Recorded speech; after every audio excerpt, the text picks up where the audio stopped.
کہ prime minister جس کے پاس یہ آئینی قانونی اختیار ہے کہ وہ لوگوں کو تعینات کرے، اگر آپ اس بات پر اعتراض اٹھائیں گے کہ اس کی تعینات کیے ہوئے آدمی نے کرپشن کی ہے اور اس جرم کی سزا اس پرائم منسٹر کو یا اس چیف منسٹر کو ملنی چاہیے، تو پھر آپ کے ملک میں کوئی آدمی ایسا نہیں ہوگا جو فریلی یہ فیصلے کر سکے. آپ کا نظام چلے گا نہیں، یہ ہو نہیں سکتا. ایسا ذمہ دار نون لیگ ہے، ان کو دیکھنا چاہیے. اگر یہ دیکھنا نہیں، ذمہ دار اگر کوئی افتخار نہیں بنیادی قومی سیاست کریں گے. آپ جیسی فرینڈلی اپوزیشن کہاں ملے گی؟ نہیں، فرینڈلی اپوزیشن کی بات نہیں ہے.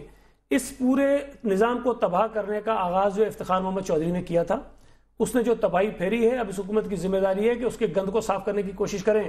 اگر نہیں کریں گے تو اس ملک کا پورا نظام جو ہے وہ تحس نحس ہو جائے گا. آپ کا یہ جو ایگزیکٹو کا سسٹم یہ چل نہیں سکتا ہے، یہ ہو نہیں سکتا پارس کہ آپ اس طرح چلائیں چیزوں کو. لیکن دیکھیں، انتظار کر رہے ہیں ہم ڈاکٹر طارق فضل چودھری صاحب کا، وہ ضرور اس بات کا ہم ان سے جواب لیں گے. لیکن سعید علی صاحب، اگر مسلم لیگ نون انتقامی سیاست کر رہی ہوتی تو اس وقت جو وارنٹس ایشو ہوئے ہیں وہ دونوں لوگ گرفتار ہو چکے ہوتے نا. اگر یہ انتقامی سیاست کر رہے ہوتے تو انہیں صرف اشارے کا انتظار ہوتا، ادھر وارنٹ ادھر گرفتاری، ایسا تو کچھ بھی نہیں. دیکھیں، اب یہ نہیں ہو سکتا کہ پہلے تو افتخار محمد چودھری تھا، ہم کسی اور پہ الزام نہیں دیتے تھے، ہمیں پتا تھا کہ وہ ہر ادارے کو جو ہے وہ رسی گلے میں ڈال کے اس کو اپنی مرضی کی طرف سے گھسیٹ لیتا تھا. نیب کو اس نے تباہ کیا، پیمرا کو اس نے تباہ کیا، گورنمنٹ کی ایگزیکٹو اتھارٹی کو اس نے تباہ کیا. لیکن اب اگر کسی اور جماعت کی حکومت ہے، کوئی اور جماعت برسر اقتدار ہے، تو ان کی یہ ذمہ داری بنتی ہے کہ اگر کوئی چیز غلط ہو رہی ہے تو اس کو دیکھیں. اگر وہ نہیں اس کو دیکھ رہے ہیں تو یقینی طور پر ہمیں یہ محسوس ہوگا کہ شاید وہ اس میں شامل ہیں. ٹھیک، اکاؤنٹیبلٹی بالکل نہ ہو، پھر بالکل ہونی چاہیے. میں نے آپ سے کیا کہا ہے؟ میں نے کہا کہ اگر اس میں آپ یہ اس کو سیاسی انتقام کہہ رہے ہیں. میری بات میں نے یہ نہیں کہا. میں نے ابھی آپ کو یہ کہا ہے کہ اگر یہ ثابت ہو کہ ایک آدمی کوئی کہیں لگایا گیا ہے، اس نے گیلانی صاحب کو پیسہ دیا ہے، یا اس نے کرپشن کی ہے، اس نے گیلانی صاحب کو کرپشن کا پیسہ دیا ہے، تو پھر اس کے خلاف بالکل کیجیے. لیکن اس بنیاد پر کہ اس کی پوسٹنگ جو ہے پرائم منسٹر نے کی تھی اس لیے وہ ذمہ دار ہیں، یہ غلط ہے. ٹھیک، شہریار آفریدی صاحب، آپ اس پہ کیا کامنٹ کریں گے؟ آپ کو لگتا ہے کہ سیاسی انتقام لیا جا رہا ہے؟ چونکہ آپ لوگ کہتے ہیں نا پاکستان تحریک انصاف ہی ریئل اپوزیشن ہے، لیکن لگ رہا ہے کہ حالات نے اس وقت جو کروٹ لی ہے، اب پی ایم ایل این اور پاکستان پیپلز پارٹی جو آمنے سامنے آ گئے ہیں، تو کیا ان کی یہ محاذ آرائی بھی آپ کو لگ رہا ہے کہ یہ بھی فرینڈلی محاذ آرائی؟ بسم اللہ الرحمن الرحیم. سب سے پہلے آپ کا شکریہ. دیکھیں جی، پاکستان نے بہت نشیب فراز دیکھیں اور پاکستان کی جمہوریت کو اب میچور ہو جانا چاہیے. اب ماضی میں جو کچھ ہوا اس کے بارے میں مجھے کوئی حق نہیں ہے، کیونکہ آئی ایم خود آنسریبل کہ میں ابھی ایک ممبر آف دا پارلیمنٹ ہوں اور ایک پارٹی ہماری ایک صوبے میں، اور ہم اس وقت نیشنل اسمبلی کی اپوزیشن کی سیکنڈ بڑی جماعت ہیں. لیکن ایک چیز میں آپ کو کہنا چاہوں گا کہ اب تک جو ہو چکا ہوا ہے اس کی وجہ سے پاکستان کا اقوام عالم میں جو امیج ہے وہ پازیٹیو نہیں ہے. پاکستان کے اندر لوگ اعتماد کھو چکے ہیں. لوگ ایون الیکشن میں ووٹ کاسٹ کرنے نہیں جاتے تھے. اب تھوڑا سا جو رجحان پڑا ہے، میرے خیال میں اب تمام پولیٹیکل پارٹیز کو ایک چیز کا احساس ہو جانا چاہیے کہ انف از انف. اب نو بڈی از ابو لا. کوئی کتنا بڑا سیاستدان کیوں نہ ہو، کوئی کتنے بڑے عہدے پہ کیوں نہ ہو، ایون کوئی جرنل کیوں نہ ہو، کوئی سی ایس پی آفیسر کیوں نہ ہو، کوئی وڈیرا کیوں نہ ہو، خان کیوں نہ ہو، کوئی ریلیجیس اسکالر یا عالم کیوں نہ ہو، ان سب پر قانون، آئین اور شریعت لاگو ہوتی ہے. یعنی اگر ایک شخص نے کوئی غلط کام کیا ہے، he should be taken to task. اس کو پراپر ٹرائل ہونا چاہیے، اس کو فری ٹرائل ملے، وہ اپنے آپ کو ڈیفینڈ کرے. لیکن جو اب ہم جو سن رہے ہیں، وہ کہتے ہیں ثابت ہو جائے نا، اس کے بعد یہ سب کچھ ہونا چاہیے. تو چاہے گیلانی صاحب اور امین فہیم صاحب کے جو یہ وارنٹس ایشو ہوئے ہیں، یہ سیاسی انتقام ہے یا پھر وہی فرینڈلی اپوزیشن کا کھیل لگ رہا ہے؟ کچھ بہت سارے ایشوز پہ سے توجہ ہٹانے کے لیے، خاص طور پہ پاکستان تحریک انصاف جو دھاندلی کے خلاف احتجاج کر رہی ہے، اس پر سے بھی دیکھیں، کرپشن پی ٹی آئی کا اور پورے پاکستان کا نمبر 1 ایجنڈا ہے، اس میں کوئی شک نہیں ہے. اب بات یہ ہے کہ نان ایشوز کو ایشوز بنانا، تو corruption was always an issue. اور اگر ایک شخص نے کرپشن نہیں کی، court is the right place, اپنے آپ کو ڈیفینڈ کرے. لیکن میں یہ کہنا چاہوں گا کہ یہ مکمکا والی سیاست جو ہے، یہ جو لوگوں کو ڈسٹریکٹ کرنے والی سوچ ہے، یہ کتنی دیر تک کامیاب ہوگی؟ الٹیمیٹلی میڈیا بہت وائبرنٹ ہے، کوئی چیز آج کل ڈھک چھپ نہیں سکتی. میرے خیال میں انف از انف. اوکے، رانا افضل صاحب پی ایم ایل این کے رہنما ہمارے ساتھ ٹیلی فون لائن پہ موجود ہے. رانا افضل صاحب، یہ بتائیے گا کہ آپ کے جو یہ دوست ہیں، جو آپ کے میثاق جمہوریت کے ساتھی ہیں، ان کو یہ کیوں لگ رہا ہے کہ آپ ان کے خلاف سیاسی انتقامی کارروائی کر رہے ہیں؟ دیکھیں، بات یہ ہے کہ ہمارا کوئی ایسا ایجنڈا نہیں ہے کہ ہم کسی کو ذاتی طور پہ ٹارگٹ کریں. جو کیسز تھے وہ آپ اب میچورٹی کی طرف جا رہے ہیں، اور ظاہر ہے اب اگر وہ ان کے اندر یہ عدلیہ کر رہی ہے، اگر ہمارا ذاتی ایجنڈا کوئی نہیں ہے. ہم نے کورٹس کو ایویڈنس دینا ہے کہ یہ چیزیں غلط ہوئی ہیں، یا ان کے اندر جو انلیگیلٹیز ہوئی ہیں, جو کرپشن ہوئی ہے, جب بھی یہ معاملات اس قسم کے اپنی فائنل سٹیج پہ آتے ہیں کہ اب وہ چارج شیٹ ہونے کا موقع ہے اور ان کے اوپر وہ فرد جرم عائد ہونے والی بات ہے, تو اس سٹیج پہ اوپر آ کے یہ کہنا کہ جی مسلم لیگ نون یہ کر رہی ہے, حکومت کا فرض ہے کہ حقائق کو سامنے لائے. ابھی میں کسی کی بات سن رہا تھا یہاں پہ کہ جی کرپشن فلانی جماعت کا ایجنڈا ہے. کرپشن پورے پاکستان کا ایجنڈا ہے. مسلم لیگ نون سب سے زیادہ کرپشن کے کیسز کو اپوزیشن کے اندر رہتے ہوئے عدالتوں میں لے کے گئی. اس وقت ہم اپوزیشن میں تھے اور ہم نے اس وقت یہ کیسز, یہ آپ نے اس وقت کیا جب آپ لوگ اپوزیشن میں تھے, اب آپ حکومت میں ہیں. اب ہم حکومت میں ہیں تو ہم ان کو کیسے ڈیفینڈ نہیں کریں گے؟ اب کیا کیا آپ نے؟ اگر وہ کیسز درست ہے اور وہ کیسز ان کے اوپر جرم بنتا ہے, ان کے اوپر پاکستان کی معیشت کو برباد کیا گیا, پاکستان کے اندر پاکستان کے پیسے کو لوٹا گیا, پاکستان کے اندر ایک سے روز بریکنگ نیوز کے سکینڈل آتے تھے اور ہم نے بحیثیت ایک اپوزیشن جماعت اپنا کردار ادا کیا, تو ہم اس کیسز کو ڈیفینڈ کریں گے اور ہم ان کو ایک عدالتی سطح پہ ڈیفینڈ کر رہے ہیں. ہم کوئی اپنی نون لیگ کی پاور استعمال نہیں کر رہے. اگر وہ بے گناہ ہوں گے تو عدلیہ ان کو بری کر دے گی. ٹھیک ہے, لیکن اس کے باوجود سی ایم سندھ کل یہ کہہ رہے تھے, شرجیل میمن نے بھی یہ کہا کہ جو میاں صاحب ہیں نا وہ اتنی اچھی آپ باتیں کر رہے تھے, اس کے باوجود ایک صوبے کے پی ایم ہیں, لاہور سے آگے انہیں کچھ نظر نہیں آتا. تو یہ کوئی نہ کوئی وجوہات تو ہوں گی نا, یہ ایک بڑا الزام ہے. یہاں تک نوبت کیوں آئی اب اس وقت میں یہ باتیں کرنے کی؟ دیکھیں یہ ایک دوسرا الزام آ گیا جس کا کرپشن کے ساتھ تعلق نہیں ہے. وہ ہمیں باتیں اسی وقت میں ہو رہی ہیں. وہ ہمیں یہ کہہ رہے ہیں کہ ہم دوسرے صوبوں کو اگنور کر رہے ہیں اور ہم پنجاب کو زیادہ لک آفٹر کر رہے ہیں. اگر اس قسم کا الزام ہے کہ ہم دوسرے صوبوں کو جو این ایف سی ایوارڈ کے پیسے کم دے رہے ہیں تو پھر تو ان کی بات جائز ہے. یہ معاملہ جو ہے کاؤنسل آف کامن انٹرسٹ میں اٹھایا جا سکتا ہے, یہ معاملہ سپریم کورٹ میں لے جایا جا سکتا ہے. لیکن جہاں تک میرا علم ہے کہ ہر مہینے میں 2 دفعہ نیشنل فائنانس ایوارڈ جو ہے اس کے پیسے جو ہیں وہ صوبوں کو جاتے ہیں. رانا افضل صاحب دیکھیں, ترقیاتی بجٹ میں جو ابھی آپ نے بھی بات کی نا, وہ سی ایم کہہ رہے ہیں آپ لوگوں نے کیوں سندھ کے ساتھ امتیازی سلوک برپا. تو صرف عمران خان بھی کہہ رہے ہیں کہ آپ لوگ لاہور میں $1.6 بلین کی میٹرو ٹرین چلا رہے ہیں, اس کا پلان آپ کر رہے ہیں, آپ کو کراچی کی بند سرکولر ٹرین نظر نہیں آتی؟ دیکھیں بات یہ ہے کہ ابھی تو یہ منصوبہ ہوا میں ہے. اگر اس کے بجٹنگ ہو جائے گی اور پھر آپ کو تنقید کرنے کا موقع ملے گا کہ یہ پیسہ کہاں سے آیا. ابھی تو وہ پلاننگ سٹیج میں ہے, وہ حکومت پنجاب کرتی ہے, ایل ڈی اے کرتی ہے, فورن انویسٹر آتا ہے, ابھی تک یہ معاملات کلیئر نہیں.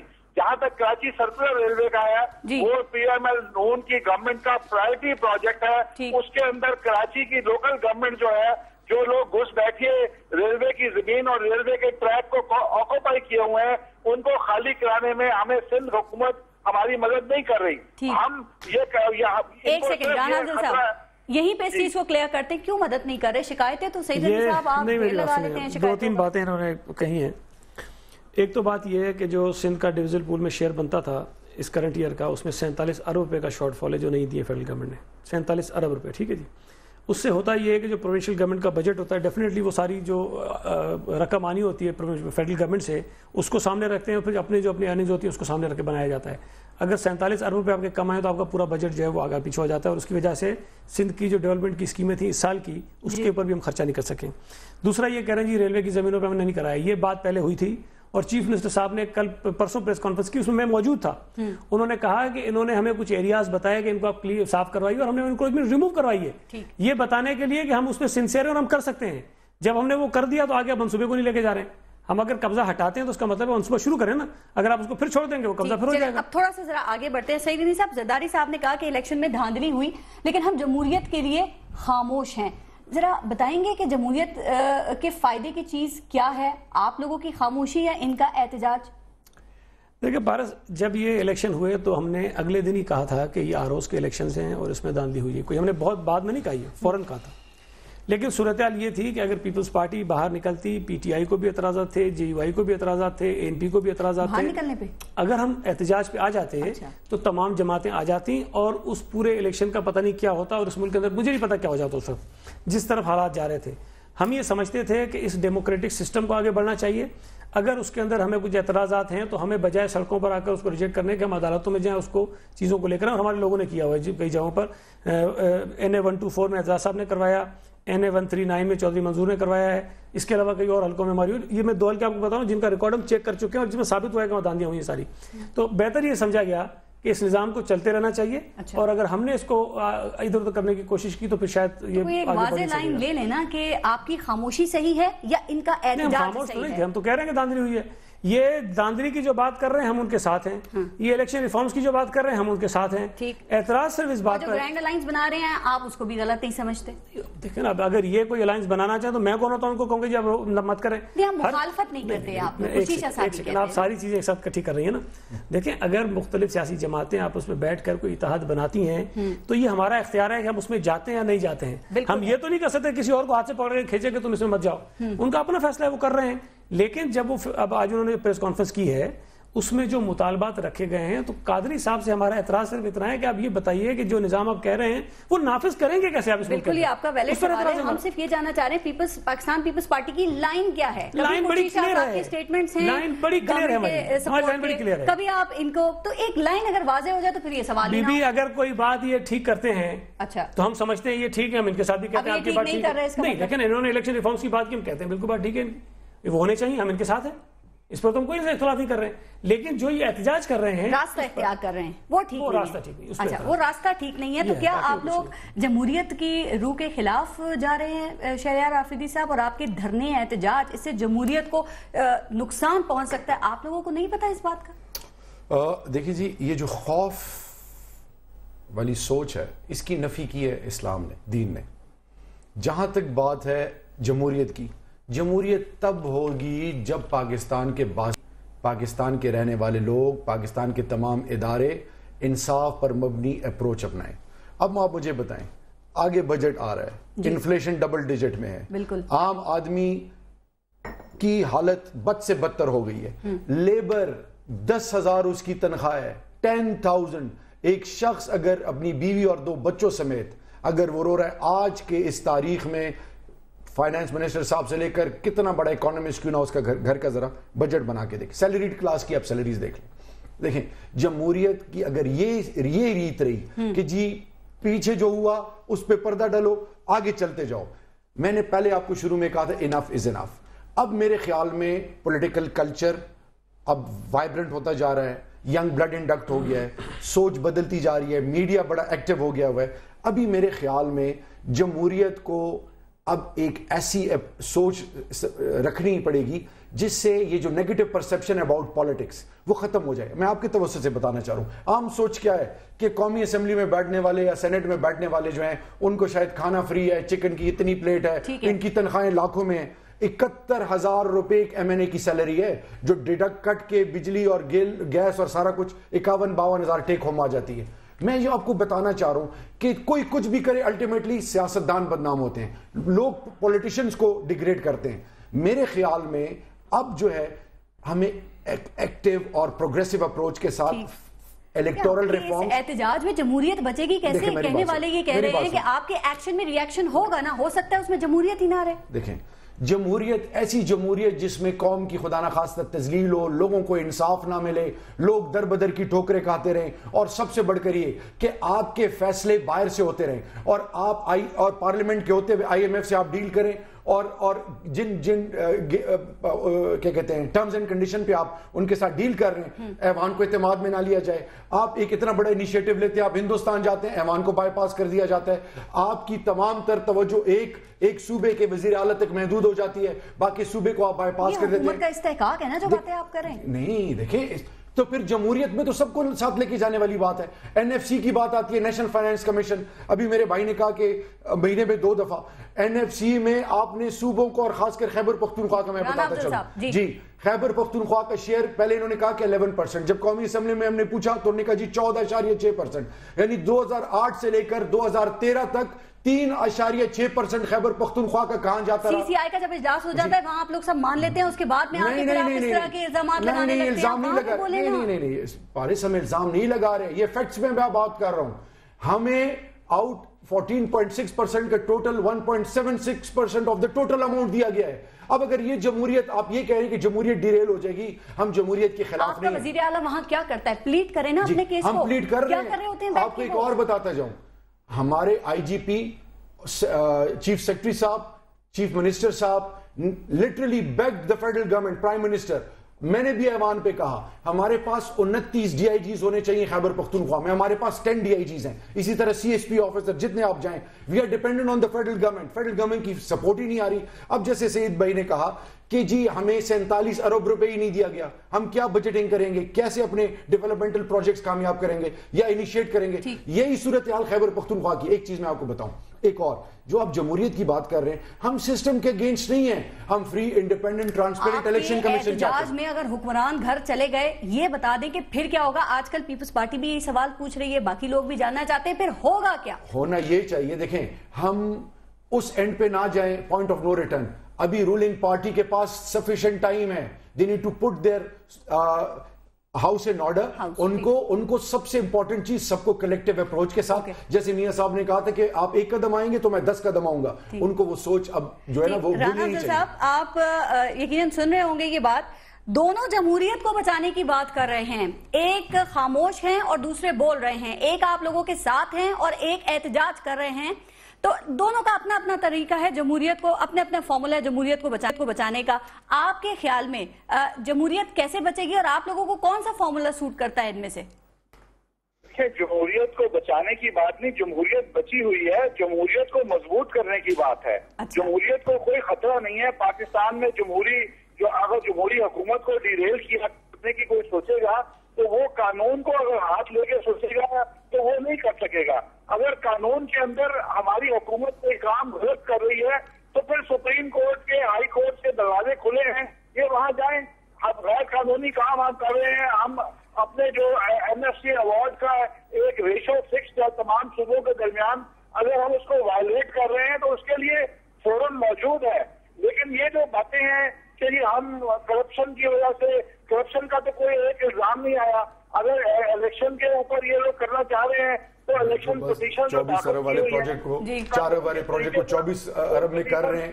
وہ ایشین ڈیولپمنٹ بینک کی رپورٹ سے, فیزیبلٹی رپورٹس آپ ان کو دیکھیں, پاکستان میں بہت مہنگائی ہو گئی ہے, بلکہ 48 ارب پہ چلا گیا.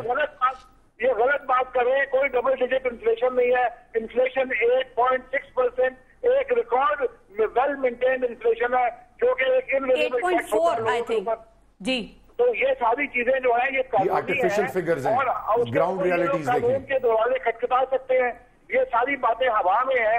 انہوں نے کوئی لیگل ایکشن نہیں لیا جس کے اوپر ہماری گورنمنٹ کی انلیگیلٹی کو انہوں نے چیلنج کیا ہو. ٹھیک, لیکن عمران خان صاحب نے وارن کر دیا ان تمام باتوں کے باوجود آپ لوگوں کو پھر بھی کہ جو انتخابی دھاندلیوں کے الزامات ہیں ان کو آپ نے منطقی انجام تک پہنچانا ہے. اسٹے آرڈر لے کے 5 سال تک آپ کو حکومت کی چلانے نہیں دیں گے, اور 4 حلقوں کی جو بات کر رہے ہیں اس کی ویریفیکیشن کروائیں. تو 1 سال ہو گیا, کلیئر کر لینا معاملات کو. دیکھیں میں اس کے لیے 1 منٹ دے دیں گے. فرض کریں کہ ان 4 حلقوں میں میرا ایک حلقہ ہے. میں اپنے آپ کو آر او کے سامنے بھی ڈیفینڈ کروں گا, میں اپنے آپ کو ٹرائبونل کے سامنے بھی ڈیفینڈ کروں گا, میں اپنے آپ کو ہائی کورٹ کے سامنے بھی ڈیفینڈ کروں گا, میں اپنے آپ کو سپریم کورٹ کے سامنے بھی ڈیفینڈ کروں گا. کیا یہ میرا حق عمران خان مجھ سے چھین سکتا ہے؟ نہیں, کیا یہ جمہوریت کو مضبوط کرنے والی بات ہے؟ کیا یہ free and transparent election commission بنانے کی بات ہے؟ ہم یہ کہہ رہے ہیں کہ کوئی حلقہ اٹھا لیں, لیکن یہ 4 حلقوں سے کیوں گھبرا رہے ہیں؟ کیا خوف ہے ان کو؟ ان کی تو میجورٹی 2/3 میجورٹی سے زیادہ ہے. پھر 5 سال کے لیے آپ اسٹے آرڈر کیوں لے رہے ہیں؟ پھر آپ کے دانیال عزیز صاحب اور شہاب الدین خان 2 MNA جو ہیں وہ 2008 کے الیکشن سے لے کر اب تک جو ٹریبیونلز کے چکر کاٹ رہے ہیں. یعنی آپ وہی سوچ دوبارہ اپنائے ہوئے ہیں جو پرانی سوچ ہے. کیا آپ پاکستانی پروگریسو اپروچ نہیں اپنانی؟ میں جواب دے رہا ہوں. اگر مجھے آپ ڈی سیٹ کرنا چاہتے ہیں فراڈ کی وجہ سے تو میرا حق نہیں ہے کہ میں اپنے آپ کو ڈیفینڈ کروں. آپ کی ٹیلی ویژن ٹاک شو سن کے میں اپنی سیٹ چھوڑ دوں؟ کیوں چھوڑوں میں اپنی سیٹ؟ کیوں میری جواب مجھے کہے گی کہ تمہیں یہ سیٹ عمران خان کے پروپیگنڈے کے اوپر چھوڑ دو؟ پاکستان کے بہتر مستقبل کے لیے آپ نے ڈیسیجن لینا ہے. میں وہ ہر قانونی حربہ استعمال کروں گا جو میں اپنے آپ کو ڈیفینڈ کروں. یہ میرا رائٹ نہیں ہے.